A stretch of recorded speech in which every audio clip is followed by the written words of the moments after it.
One of the interesting things about this episode in 2025, at least, of the trade shifts, the United States has unilaterally taken a lot of steps to increase their trade barriers.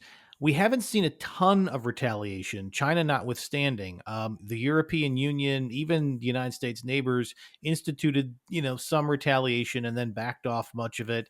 And in some cases, countries just sort of let it slide and really started looking at alternatives rather than getting to a direct confrontation. This feels a little unusual in historical terms. In fact, I remember as this was being talked about in the past years, the concern was that, well, if the US or another country were to unilaterally start, lifting trade barriers, others would immediately retaliate just reflexively.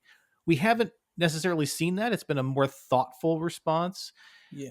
Do you anticipate that can hold, or do you think there will be pressures, internal pressures in these countries to retaliate, even if it may not be in that country's economic best interest?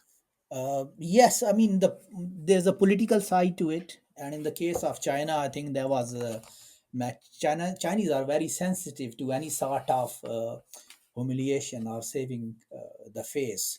So they had a whole century of humiliation. So there's definitely a political side to it, and how your domestic audience sees it.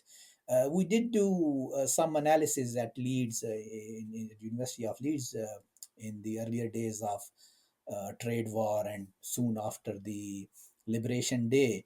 And our analysis showed that if you retaliate, then the costs are even higher for the domestic economy as well as the global economy.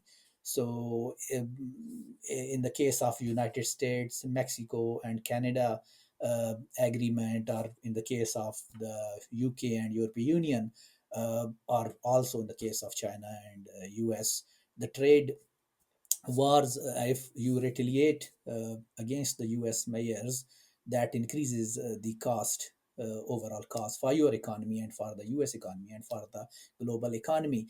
In the case of the EU, we did see that there was some retaliation, although it was very measured, and there was reluctance to retaliate. I mean, we also understand that the EU are 27 countries, so them coming together and then trying to retaliate, or to formulate a coherent response takes more time. In the case of UK, for instance, we thought the tariff on us were like 10%, and uh, we could somehow negotiate that with the US, and we had a significant surplus in the services. So we didn't want to retaliate and make this situation worse.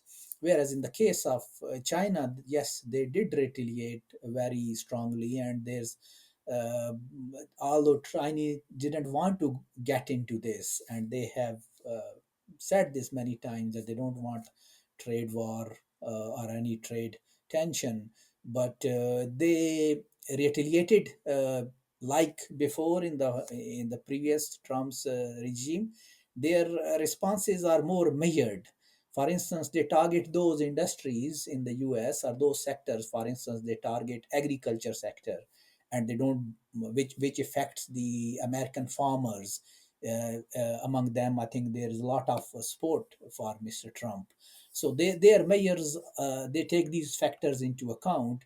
And China being a big exporter, they also see whether their measures would have some impact on their raw materials. So if China is importing something which would be used in the production process, if they impose blanket tariffs, that will increase the cost of their imports, which will then be difficult for their local producer, who is going to then process that material, and then they will try to sell it. So, in some cases, a clever policy could be where you have a cascading tariffs, where you don't put tariffs on your imports, but perhaps maybe you impose tariffs on your finished goods. So you encourage processing and value addition domestically. So yeah, coming back to your question, I think I kind of a little bit deviated from that. Yes, in some cases countries have to balance the political pressures as well as the economic realities and economic pressures. So different countries stands at different position in that, and in the case of EU or Canada being a close ally and NATO members, I think the many EU countries, they were reluctant to get into fight with the US, and I think to some extent they might have anticipated that these measures perhaps it could have some political motives too, and the current administration probably you are is using that as uh, instruments of politics. So in that case, it'd be better to have some diplomacy and some give and take and find some sort of settlement. And then we did see that that happened. I mean, there have been deals with the EU, with Japan and other allies, and some reconciliation in the trade war front. So yeah, I think their strategy was different from some countries like China.